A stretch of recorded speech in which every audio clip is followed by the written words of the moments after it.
సంక్రాంతి అంటే పల్లెటూరులో ముందుగా గుర్తొచ్చేది మండువా లోగిలిల్లు. మండువా లోగిలిల్లు అన్నీ కూడా ఎక్కడెక్కడో ఇతర ప్రాంతాల్లో పిల్లలుంటే వారందరి కోసం మళ్ళీ రెడీ అవుతూ ఉంటాయి.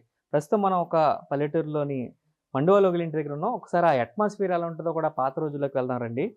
ఇలా చూస్తే గనక ముందుగా ఈ గుమ్మానికి ఒక చిన్న చెక్క డోర్ పెట్టారు. అక్కడి నుంచి కూడా లోపలికి వెళ్తే ఇదంతా కూడా మండువా లోగిలిల్లు మనం చూసుకుంటే లోపల సీలింగ్ అంతా కూడా చూడొచ్చు. చెక్కతోనే ఉంటుంది ఇదంతా కూడా. అంటే వేడి తెక్కకుండా మంచి టేకు కర్రలతోటి, చెక్కలతోటి కూడా అద్భుతంగా ఉంటుంది. ఇదంతా కూడా వేడి తెక్కకుండా ఇదివరకు చలవ పెంకులు కూడా ఉండేయి. ఇక్కడ కొన్ని ఇళ్లలో అయితే ఇట్లా ఉంటుంది. చూస్తే మనకి పెంకుటిల్లే చాలా కూలింగ్‌గా ఉంటాయి. చూసుకున్నట్లయితే ఇదంతా కూడా మండువలోగిలి మధ్యలో ఇటు, అటు అరుగుల మీద కూడా కూర్చొని మాట్లాడుకుంటూ ఉంటారు. సాయంకాలం సరదాగా గేమ్స్ ఆడుకుంటూ చిన్నప్పుడు ఈ ప్రాంతాల్లో గడిపిన వీరందరూ కూడా పిల్లలందరూ కూడా ఇప్పుడు ప్రస్తుతం వేరే వేరే దేశాల్లో, ఇతర రాష్ట్రాల్లో ఉన్నారు. ఈ పెంకులు చూడొచ్చు మనం. ఆ పెంకులకి సంబంధించి బండువలోగిలిల్లు అంటేనే పెంకుటిల్లు. పెంకులతో కూడిన ఇల్లు.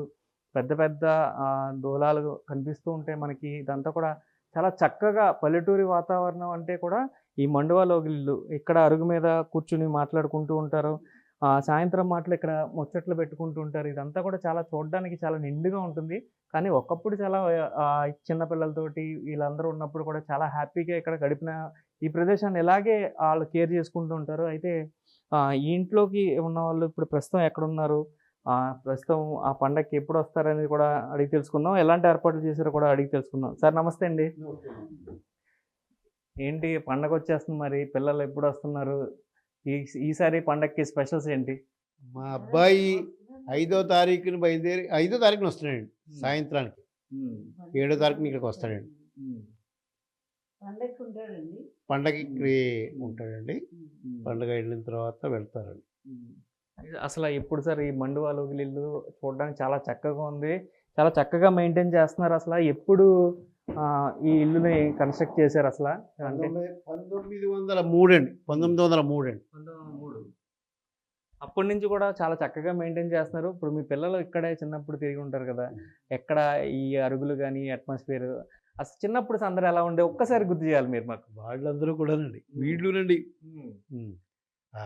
ఇంక అస్తమానం అంటే చాలామంది ఉండేవారు జనం. చాలా హ్యాపీగా మా నాన్నగారు, మా ఉండేవారు. అమ్మగారు హ్మ్. పిల్లలతో సరదాగా ఉండేవారు. ఎంతమంది సార్ మొత్తం మీ ఫ్యామిలీ ఎంతమంది ఇక్కడ స్టే చేసేవారు? ఒక 46 మంది అండి. 46 మంది. అందరూ ఇక్కడే. మా మేనత్తలుండి, హ్మ్. మా ఫాదర్స్ హ్మ్. ఇద్దరు నాకు హ్మ్. పెత్తండ్రినండి. హ్మ్. ఇద్దరు. అంటే మొత్తం ఎన్ని గదులు ఉండేవి సార్? ఇక్కడ హాల్‌లో ఎంతమంది? మీ చిన్నప్పుడు అట్మాస్ఫియర్ ఎలా ఉండేది? మీ పిల్లల అట్మాస్ఫియర్ ఎలా ఉండేది? 21 గదులండి. వీళ్ళందరూ అడ్జస్ట్‌మెంట్ చేసేవారండి. అందరూ బాగుండేదండి. ఎక్కువ జనం ఉంటే అండి ఇల్లు కళగా ఉండేదండి. హ్మ్. బాగుంటుందండి. అందరూ ఈ మధ్యన అందరూ ఉద్యోగాలు వచ్చేసండి. హ్మ్. ఉద్యోగాలు ఇచ్చే సందడిగా బయటకి ఉండేది. చెప్పండి. మీరు చిన్నప్పుడు ఎక్కువగా అంటే మగవాళ్ళు పొలాలకి అలా బయటికి వెళ్ళిపోయినా కూడా ఈ ఈ ఇంట్లో ఎంతమందితో గడిపేవారు? మీ తోడికోడలు గాని మీకు అందరూ మీకు చెప్పండి. కలిసి కూర్చుని మంచిగా మాట్లాడుకునేవాళ్ళం అండి. హ్మ్. అన్నీను. హ్మ్. ప్రత్యేకంగా మాట్లాడుకునేవాళ్ళం. ఎలా ఉండేది అసలు?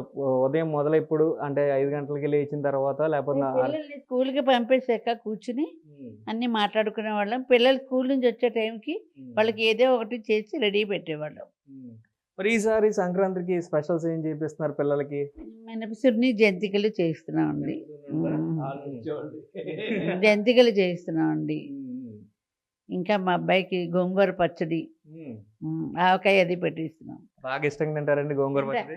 చాలా ఇష్టమండి. హుహు. గోంగూర కూడా ఇక్కడ రెడీగానే ఉంది హ్మ్. చేయడానికి.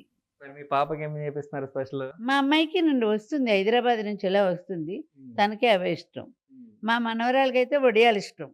అది. హ్మ్.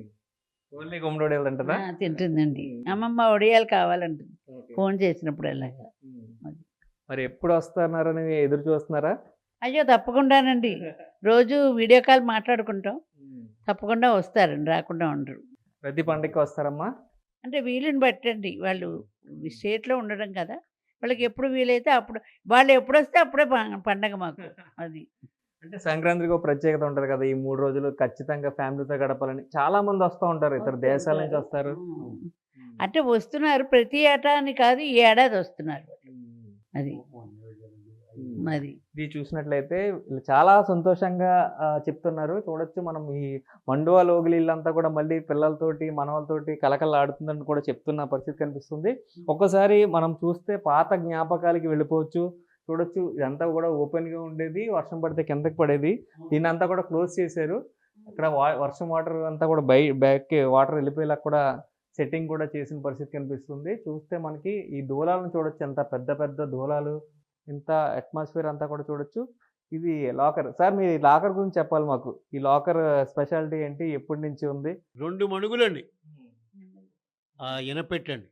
అప్పట్లో ఎక్కడి నుంచి రూ. 200 పెట్టి కొన్నట్టండి అప్పుడు. అదండి. ఇప్పుడైతే చాలా రేటండి. ఏంటి దీంట్లోనే అన్ని భద్రపరిచేవాళ్ళా? డబ్బులు దస్తావేజులన్నీ? అన్నీ ఇందులోనే పెట్టేవారండి. ఇంక ఇప్పుడైతే పెద్దాళ్ళందరూ ఇంకా వెళ్ళిపోయారండి. అందరూ ఎవళ్ళు పనిచేసుకుని వెళ్ళిపోయారండి. ఎవళ్ళో వాళ్ళు అమ్మేసుకున్నారు. అది మాత్రం మిగిలిందండి. అలా అట్టే పెట్టాం అంతే అండి. దానికి దీనికి 80 సంవత్సరాల పైన. చెప్పండి. ఉంటుందండి. అది అన్నంలో వేసి తినేవారండి తాతగారు. ఉండేది. పెట్టేవారు. ఈ బంగారపు చీరని ఈ ఇనప పెట్టెలో అయితే భద్రపరిచేవారని చెప్తున్నారు. చూడడానికి కూడా చాలా బాగుంది. దీని లాక్ సిస్టమ్ అంతా వెరైటీగా ఉంటుంది. మనకు తెలీదు. సార్ ఓపెన్ చేయగలరా? తెలీదండి. ఓపెన్ చేయడానికి కూడా ఈయనకి కూడా తెలీదని చెప్తున్నారు. దీంట్లో బంగారపు వస్త్రం ఒకటి ఉండేది. దాన్ని అన్నం మీద వేడి అన్నం మీద వేసుకొని నెయ్యి వేసుకొని మా తాతగారు తినేవారని చెప్తున్న పరిస్థితి కనిపిస్తుంది. అప్పట్లో చీరలు రూ. 16 చీర రూ. 16. ఆ చీరలు బంగారపు చీర. బంగారపు చీర. అప్పట్లో బంగారపు చీర రూ. 16 అని చెప్తున్నారు. చూడొచ్చు మనం అన్నీ కూడా వసారా కావచ్చు, గదులు కావచ్చు. ఒకసారి బ్యాక్ సైడ్ కూడా వెళ్ళే ప్రయత్నం చేద్దాం. ఇవన్నీ కూడా బెడ్రూమ్స్ ఇట్లా ఉండేవి. అప్పటి నుంచి కూడా ఇలాగే మెయింటైన్ చేస్తూ వస్తున్నారు. చాలా చూడడానికి చాలా ముచ్చటగా ఉంది. మనకి ఇలా ఇంటి వసారా అంతా కూడా ఫ్యామిలీ అందరూ కూడా కలిసి ఇక్కడ గడుపుతూ ఉంటూ వంటలు చేస్తూ ఇవన్నీ కూడా వివిధ గదులు అంటే సుమారుగా 26 గదులుతో నిండిన ఒక మండువా లోగిలి ఇల్లు ఇది. మొత్తం పెద్ద ఫ్యామిలీ 46 మంది ఒకటే అట్మాస్ఫియర్‌లో ఉంటామని చెప్తున్నారు. ఇలాగే ఇంట్లో కూడా ఒక తులసి కోటను కూడా ఏర్పాటు చేసుకుంటారు. పొద్దున్నే దీనికి పూజ చేయడంతోటే పల్లెటూరులో అయితే మొత్తం అంతా కూడా మండువా లోగిళ్ళు కావచ్చు, పల్లెటూరులో అట్మాస్ఫియర్ అంతా కూడా ముందుగా స్టార్ట్ అయ్యేదే ఇక్కడి నుంచి. ఇక్కడ ఏదైతే చూడొచ్చు మనం పెద్ద నుయ్య కూడా ఉంది. అయితే ఇప్పుడు శిథిలావస్థకు వచ్చేసినప్పటికీ కూడా ఇక్కడి నుంచి నీళ్లు తోడడం ఇట్లాంటివన్నీ చేసేవారు. పూర్తిగా చూసుకోవచ్చు మనం. చాలా పెద్ద నుయ్య. ఇక్కడి నుంచి చూసుకున్నట్లయితే మనకు పూర్తి స్థాయిలో అయితే ఇలాంటి ఒక నుయ్య దగ్గర నుంచి తులసి కోటలు ఇంట్లో ఉండడం ఇట్లాంటివన్నీ కూడా ఈ మండువా లోగిలి ఇల్లు యొక్క స్పెషాలిటీస్ అని చెప్పుకోవాలి. మొత్తం అందరూ కూడా ఒకటే ఫ్యామిలీ, ఉమ్మడి ఫ్యామిలీ ఉండడం. ఈ ఉమ్మడి ఫ్యామిలీ అంతా కూడా కలిసి వివిధ పనులను చేసుకోవడం, పనులన్నీ కూడా పంచుకోవడం, ఆడవారు కావచ్చు, పిల్లలు కావచ్చు అందరితోటి సందడిగా ఉండే ఇల్లు మళ్ళీ సంక్రాంతికి కలకల్లాడుతుందంటూ కూడా వీరందరూ చెప్తున్న పరిస్థితి ఇక్కడ కనిపిస్తుంది. కెమెరామెన్ రవితో శంకర్, బిగ్ టీవీ.